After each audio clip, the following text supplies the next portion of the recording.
Hi there everybody and welcome to Art of Procurement episode 258. My name is Philip Heidson. I'm the host of the pod and I want to thank you, as I do every week, for joining in and listening to today's show. And today on the show I'm joined by my good friend, procurement executive recruiter Iain McKenna. Iain is founder and managing director of the executive search firm Sourcing Solved. And our conversation today is really broken down into a couple of different parts. So in the first half of our interview, we discussed the hiring process and specifically, are we over-reliant on technology in the hiring process? So, for example, does our reliance on AI, such as keyword searching on CVs and resumes, does that severely restrict an organization's ability to hire the best candidate for the role? You know, the candidate whose resume might not be stuffed with buzzwords, but actually results.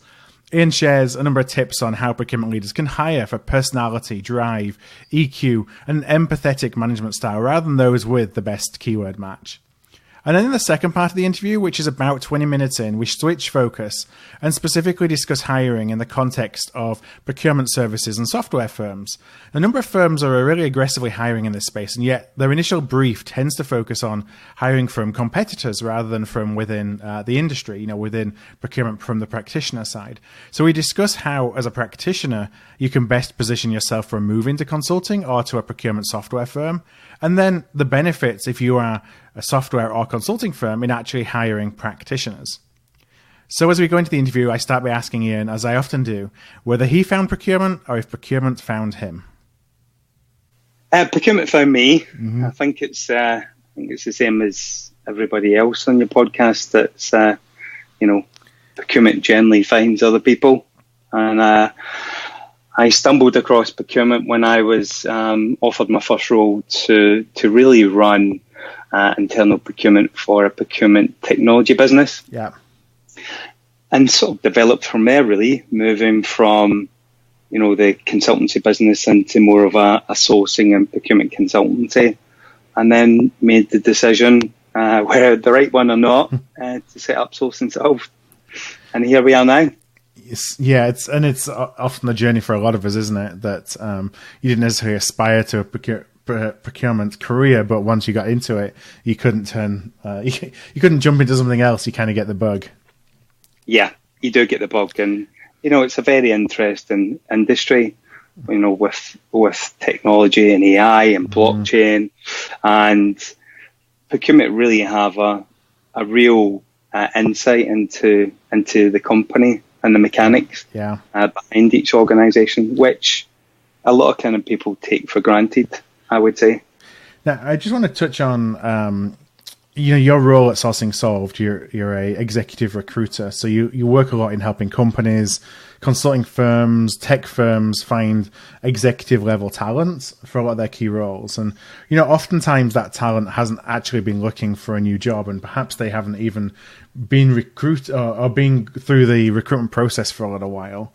I wonder if you could share what are some of the mistakes you see a lot of senior candidates make when they're going through an interview process?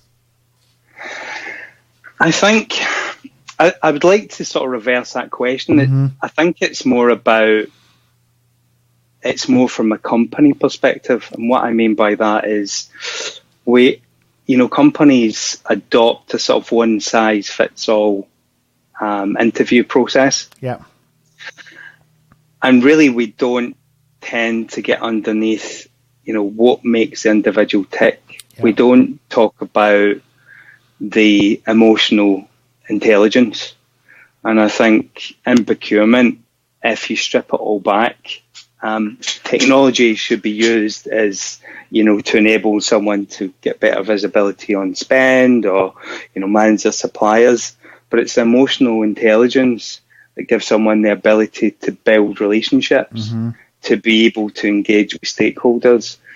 And when you think about an interview process, it doesn't really cover the emotional intelligence part of applicants. And I think it's a trick that everyone's missing in the interview process that, we always kind of talk about, give me an example of a situation you were in that, had a positive outcome or a negative outcome. And we just don't think about the individual and how they'll integrate into procurement. And generally, a lot of these processes are run by HR. Yeah. And as we discussed in a conference that I attended in Istanbul, is, we really need to get different business units need to get a true understanding of what is it procurement does. And we were talking about cross-pollination, to really second someone from different business units into procurement, so they can become an evangelist of what procurement does and what true value they bring to the organisation. So I think realistically it begins with the hiring process and it being more organic rather than very strict and precise, because there's lots of questions that just never get asked in the interview. So let me then follow up with that. And you talk about, the interview questions that we ask. We ask a lot about technical skills. What are some of the questions that an interviewer can ask that help to understand more about the emotional intelligence of somebody who's on the other end of the other side of the table, or the other side of a phone line? Well, touching on the phone line, I'm a big advocate of never doing a telephone interview, because you can't engage with someone and you can't gauge their emotional intelligence over the phone. They could be anybody. I always say that the best interview process, if you can't do it face to face, is to do a Zoom call. And you can see how someone interacts. You can look at the body language. You can look at the way they answer particular questions. You can look at, the telltale sign of touching their face. And then that's a question you should maybe probe further into to really understand why they reacted in that way. So I think it's businesses try and apply recruitment as a quick fix, plastering over the hole, that realistically they need to think about the hiring process and the longevity of that individual in the business. And lots of companies don't really calculate, what is the cost of a bad hire? Yeah. And they are so tenacious of getting someone in that, unfortunately, the mindset of hiring is volume. And when we work with companies, it's not about volume. It's it's not quantity, it's quality. Yeah.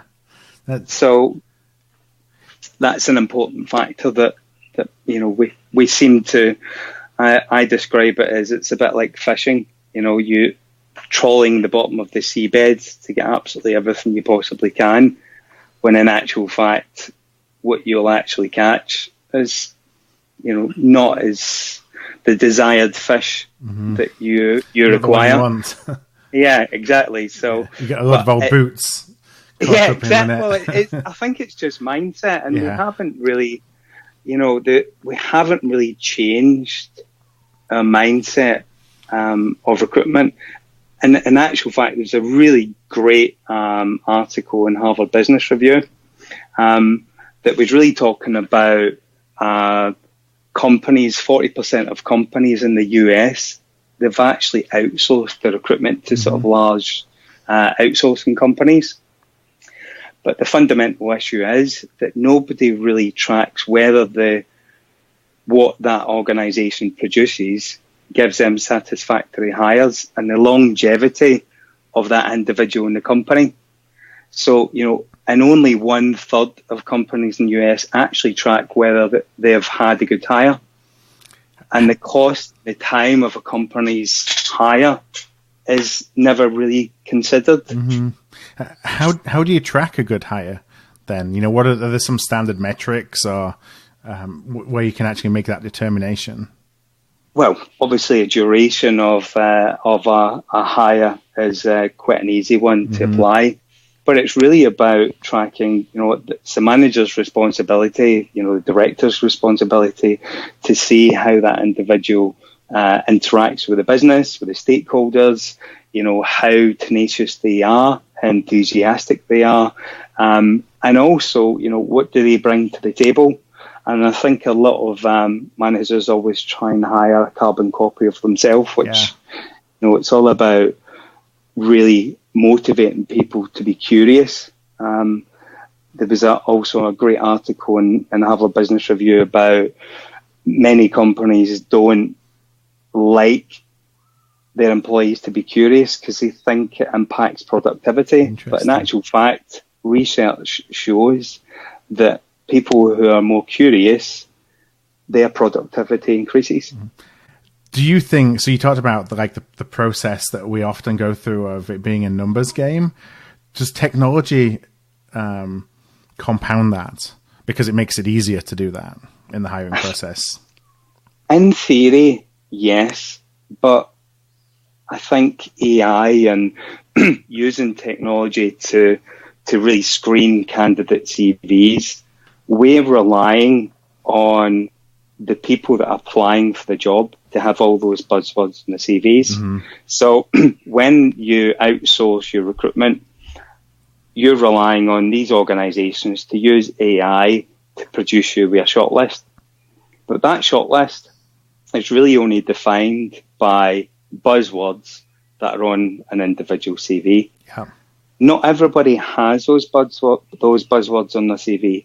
So that means that these organisations and companies who are using the sort of outsourcing approach are missing out on really good people.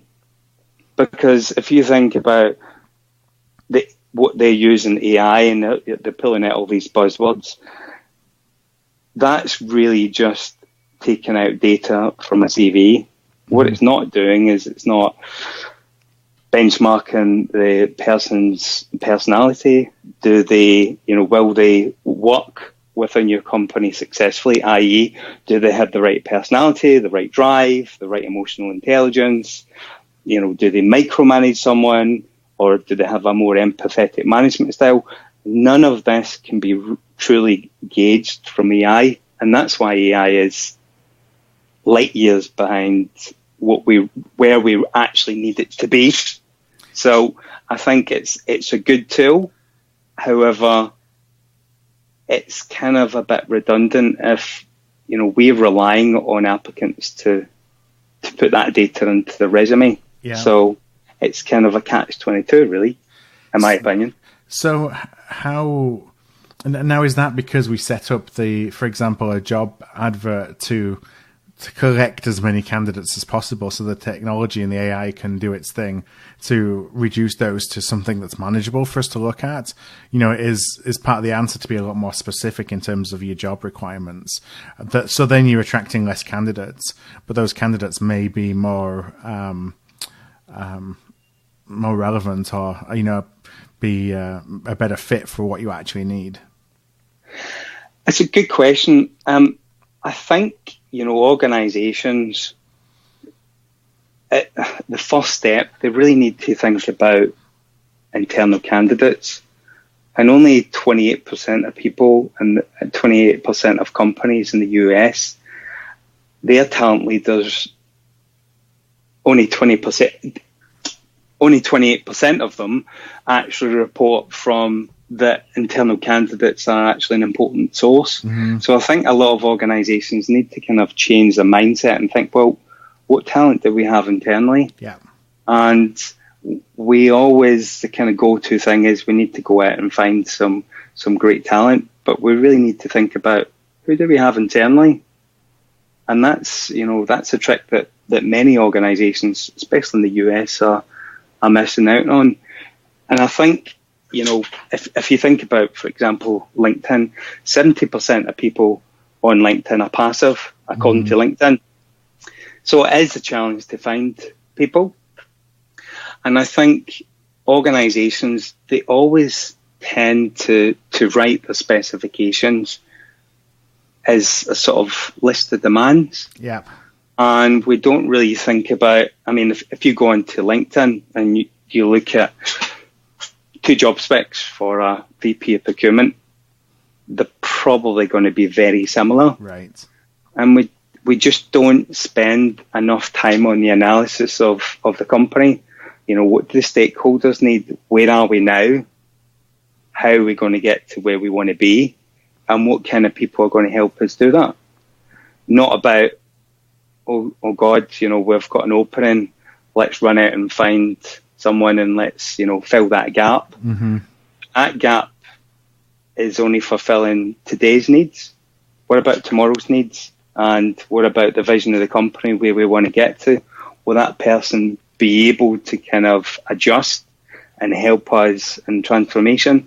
So it's really about spending time when designing a specification to get everyone involved properly. Yeah. Not getting an old job specification at the filing cabinet and re-advertising it. It's, we need to be thinking about what is attractive to an outsider, what makes us an attractive organisation, why are we empathetic, what is in it for the candidate, what is the journey, explaining the journey, the career progression, and why they should join your company.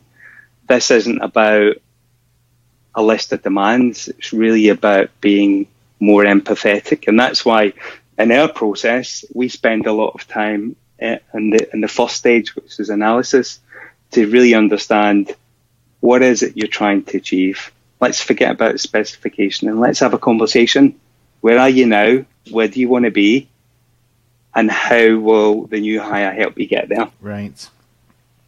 Which, is never really taken into consideration. It's interesting from a job spec perspective. That's our greatest source of marketing collateral, if you will, for the job and for our company.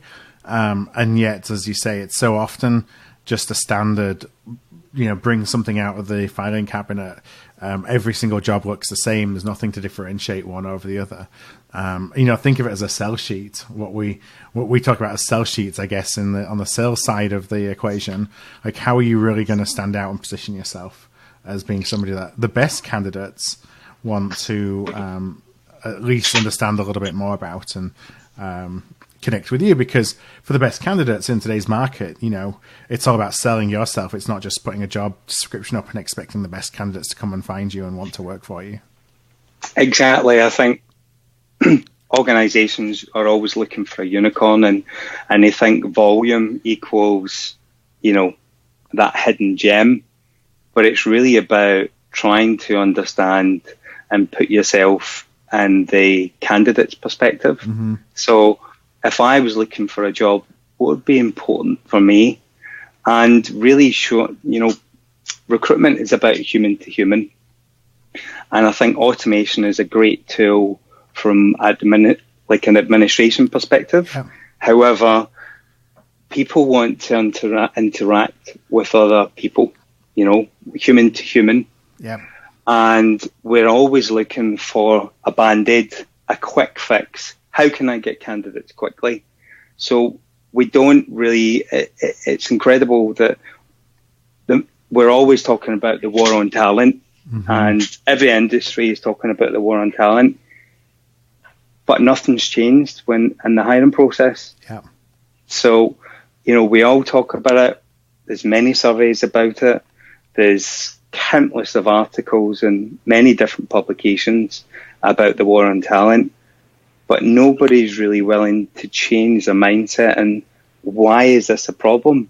And the reason it's a problem is we're using technology as a band-aid so that we don't have to put the hard work in at the back end. Mm-hmm. So I know that empathy is something that is very important to you, not just in your role, at Sourcing Solved, but I mean, we know each other very well, and that's part of your fabric, part of your being is being empathetic to others.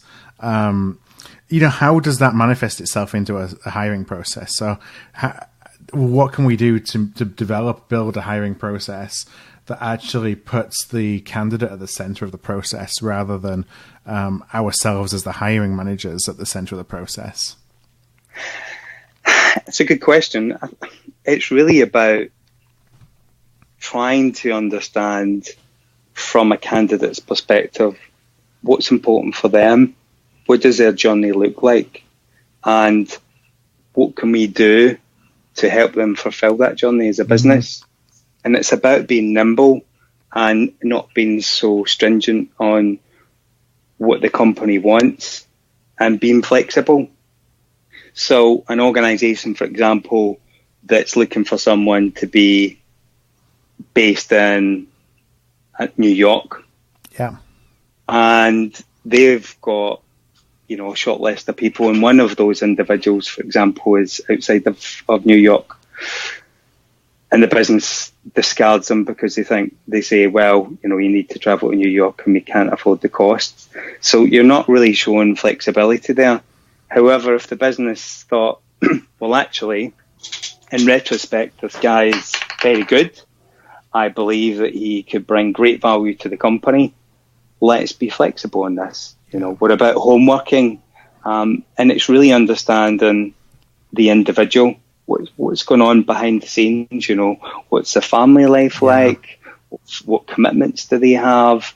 All of these questions that are really just normal questions that people should be asking as part of the recruitment process, but nobody really does. And some bad hires happen because nobody's asked the question, what's your family life like? Are you, do you have a young family? Do you have, maybe their wife is expecting, and that's going to put a lot of pressure on that individual who is obviously going to be sharing that responsibility. So that's going to put that's going to add an additional layer of stress to that potential hire. So it's really asking the soft questions behind the scenes to determine, what commitments does this person have and what's important for them.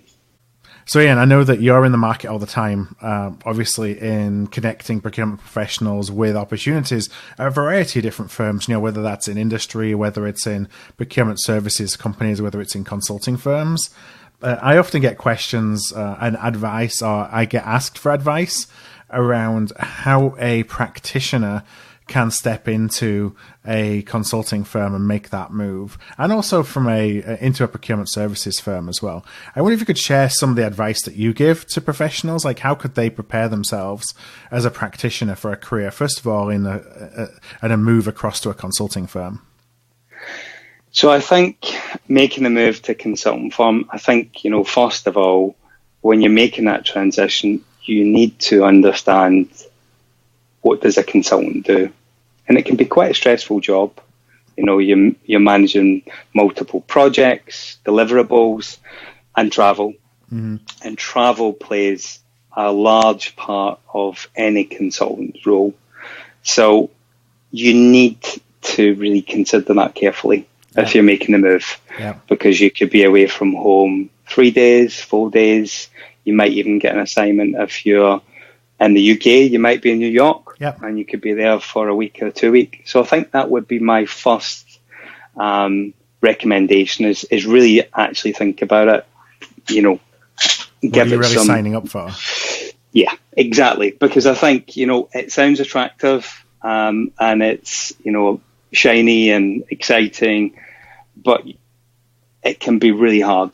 It can be a hard slog and a lot of pressure and long hours. So that would be my first advice to anyone looking at going consulting is really think about it properly and think, will this suit me from a career perspective and from a home life? That's very important. I think moving into a consultancy firm is really, the skills that are very useful for you is, you're engaging with stakeholders, you're building relationships with suppliers, and that's easy to kind of transfer into a consultancy environment because you've already got that expertise. However, you need to be able to adapt your mindset because remember, you'll be dealing with multiple clients. So it's really going in there with a blank sheet of paper and understanding you've got 2 years for a reason. So it's trying not to adopt your experience that you've had in the several companies you may have worked for and try and adopt that process for the client. So it's really about going in there with an open mind, trying to understand what the client is trying to achieve and then, trying to work out some sort of strategy that will help the client go forward. Going into a consulting firm, if you're a director going into an organization in consulting, for example, I think you also need to take into consideration that even though you're a director in a procurement organization, it's very difficult for you to go into a role, for example, as a partner, because partners go through the ranks in a consulting company, and the company won't, rarely consider someone at director level for a partner. So I think being realistic with yourself and thinking, well, if I move into consultancy, I might need to take a wage cut. I might get paid less money. I may or may not manage a team. So are you willing to relinquish your management kind of experience moving into a consultancy firm? And I also think it's really important as well for that individual to understand that the level they go into, it will be a hard slog, because the consultancy will see it as a bit of a risk, because someone coming from industry going into consultancy need to understand that firefighting plays a regular part in a consultancy firm. So it's a difficult transition. It may or may not suit that individual, but there's lots of moving parts they need to consider before they make that jump into consulting, would be my advice. Now, and how would you say for folks who are looking at moving into a procurement services firm? So I'm thinking of like a software company within the procurement space. I think it's a really good move. Yeah. I think with a lot of software companies, if you think about the majority of software companies out there,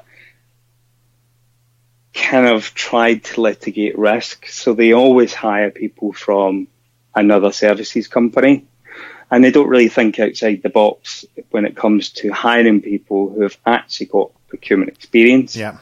So, for example, if you look at a solution consultant who goes into an organization, well, they'll demonstrate the capabilities of the procurement technology, but it's very difficult for them to really interact with a procurement person when they're not a procurement evangelist themselves. Yeah.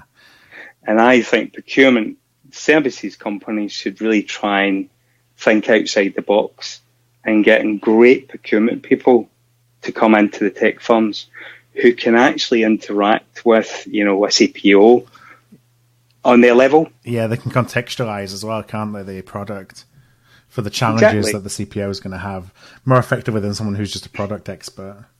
Exactly. And I think every services company should really have a procurement expert, because when you're selling procurement software to, for example, a CPO, and it's very much not indirect spend, but direct spend, there's a lot of moving parts. Yeah. And having someone who works for the services business to sit down with the CPO and understand that this isn't about quick wins, because, for example, if it's a major engine producer, there might only be a couple of providers of those engine parts who have to go through many, many steps to get sort of safety certificates and so on and so forth. So it might not necessarily be about cost, but it might be having more regulation around supply chain. Yeah. And that's a different mindset. Yeah, it's a different mindset. So having a procurement specialist who can sit there and engage and understand would really benefit the services business. Yeah. But I think the services business is very much, we need someone to do this, and we're litigating a risk, so we want to hire somebody from a competitor, but they're not thinking about it from a procurement perspective. So there's still challenges ahead for procurement professionals to make the move across, but I think that lots of advice there in terms of how to position yourself to mitigate the risk in the eyes of the procurement services firm or software firm who you may be looking to join. I think you're right. However, I think from a services perspective, the hiring process is still very much in the mindset of volume. Mm-hmm. And it is about really trawling the bottom of the seabed to find everyone. And I often speak to sort of, CEOs of large procurement services organizations on the software side. And the first question I get is, send me some CVs. Mm-hmm. So I think the mindset of software companies need to change, because what they're not thinking about is, if I was being pitched to by another organisation, by an individual who understood procurement as a whole, but didn't have real in-depth knowledge and experience, would I buy your technology? Yeah.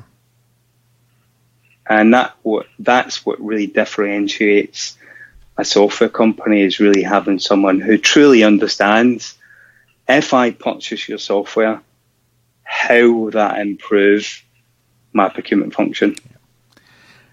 Well, Iain, I know it's about time to wrap up, so I want to thank you so much for joining me on the show today. My last question, which I always say is the easy one, is if you could just share a little bit of details on how listeners could find a little bit more out about Sourcing Solved and where to find you. Well, you can find us on LinkedIn. Yeah. I'm very active on there. Lots of questions I post out to our community. You can read our articles, which are all available online on LinkedIn, or you can check out sourcingsolved.com. And I'm always open to, sharing their experience or knowledge, and any listeners who would be interested in running an article would be delighted to hear from you. All right, great. Well, what I'll do, Iain, is I will include links to Sourcing Solved's website and to your LinkedIn profile on the show notes page for today's episode. That'll just be at artofprocurement.com, and then search for Iain McKenna. That's artofprocurement.com and search for Iain McKenna. So, may I just add, it's Iain Campbell McKenna. Oh, it is? Just in case. Yeah, just in case. All right. Anybody kind of searches Iain McKenna and gets some weird and wonderful individuals that come up. All right, well, I'll make sure that the link on our website for the show notes is to the right, Iain McKenna. Yeah, please do. All right, Iain, well, thank you very much for joining me today. It's been a pleasure. Thank you very much indeed, and you have a great day. Thanks, you too. Cheers. Thank you. Bye-bye. Bye. Hi there. I want to thank you for tuning in to today's podcast. You can check out all of our back catalogue at artofprocurement.com/podcast, where you can also subscribe to our newsletter to make sure that you never miss an episode. And if you found value in today's show, I'd love if you would tell a peer, or perhaps go and rate and review by going to artofprocurement.com/review. Word of mouth really is the best way to help the podcast grow, and if you're able to do either one of those things, I would truly appreciate it.